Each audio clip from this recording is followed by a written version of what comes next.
Mesdames et messieurs, merci de suivre les programmes de ADTV, la chaîne du 21e siècle. C'est parti pour l'édition du soir.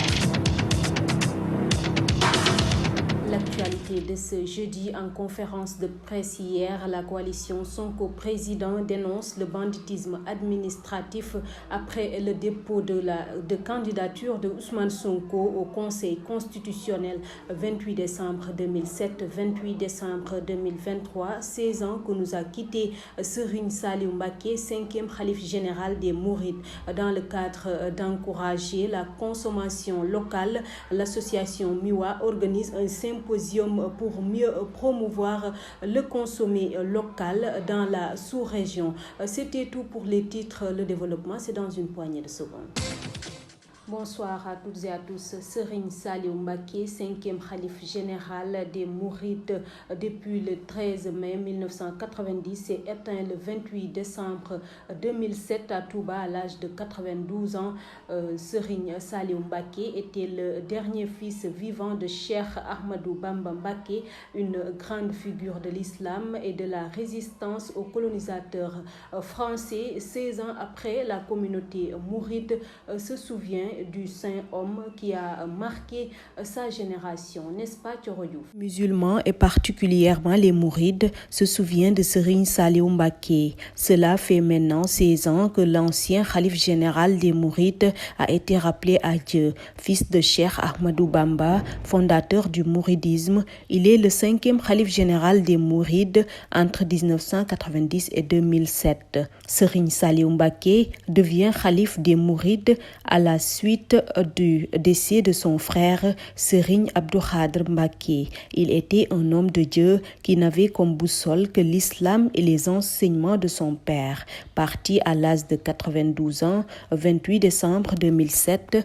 28 décembre 2023, Serigne Saliou avait implanté 29 daara à travers tout le pays. Il avait aménagé 45 000 hectares de surface cultivable à Helkom, une localité du département de Malem Hodar, ainsi qu'à Ndiourul, Ndiapandal et Ndoka.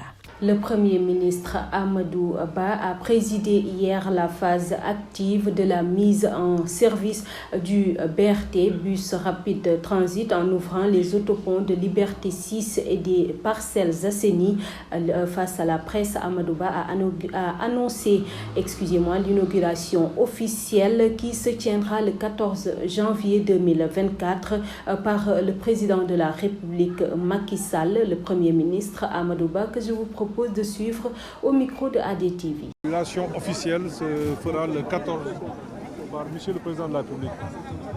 Cet ouvrage, cette infrastructure fait partie des legs pour le futur. Je pense qu'il s'agit d'une infrastructure qui est très moderne. Je pense que c'est une première dans le monde d'avoir un BRT qui fonctionne à l'électricité et à l'électricité propre, c'est-à-dire avec le solaire. Je pense que c'est une innovation majeure.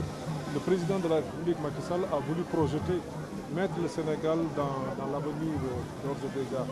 Et je voudrais le remercier pour cet honneur et ce privilège qu'il me donne aujourd'hui de lancer la phase active avec l'ouverture des 2 autoponts, je pense, et la phase d'essai. Les phases d'essai qui vont démarrer à présent avant l'ouverture officielle. Je voudrais vraiment vous féliciter. Nous avons noté l'enthousiasme des populations. Et je pense que c'était ça, l'objectif du gouvernement, de tout faire pour que les populations s'approprient cet ouvrage qui en réalité doit servir à permettre de vivre et de pouvoir se déplacer en toute sécurité.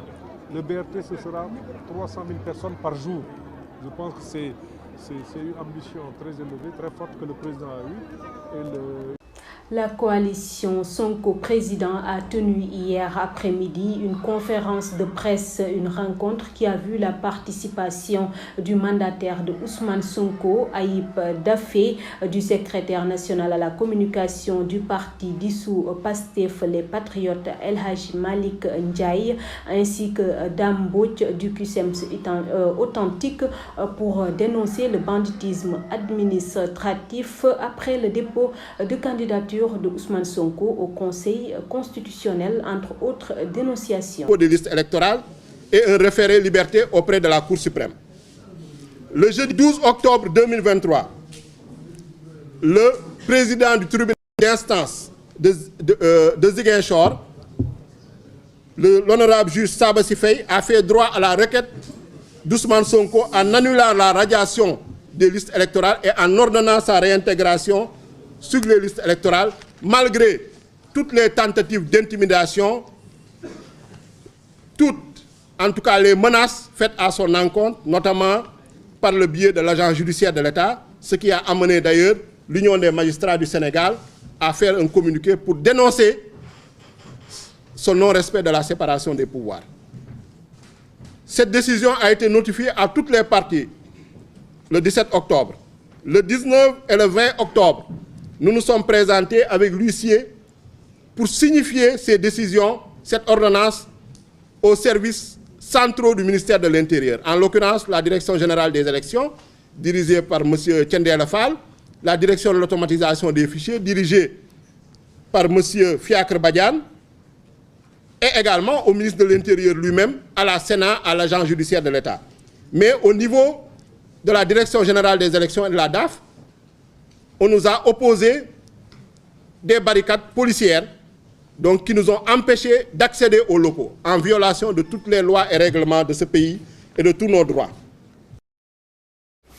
Ce 30 décembre 2023, Ousmane Sonko sera officiellement investi comme le candidat de la coalition Sonko 2024, une investiture qui sera actée en vue de la présidentielle 2024. Elle se tiendra aux Parcelles Assainies, fief de son adversaire connu, Amadou Ba.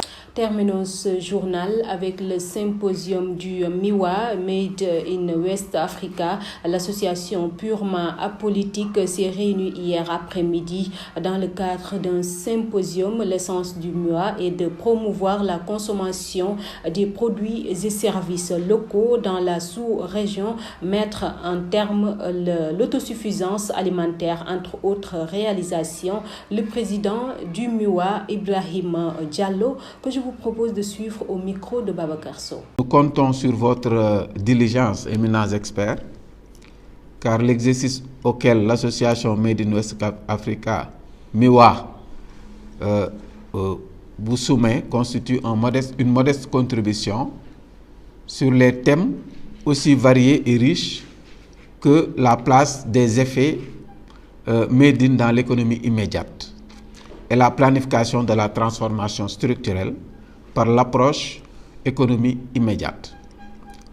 Permettez-nous, en notre qualité de président du MIWA, de mettre à profit cette intervention pour axer nos propos sur la nature et l'essence de notre association.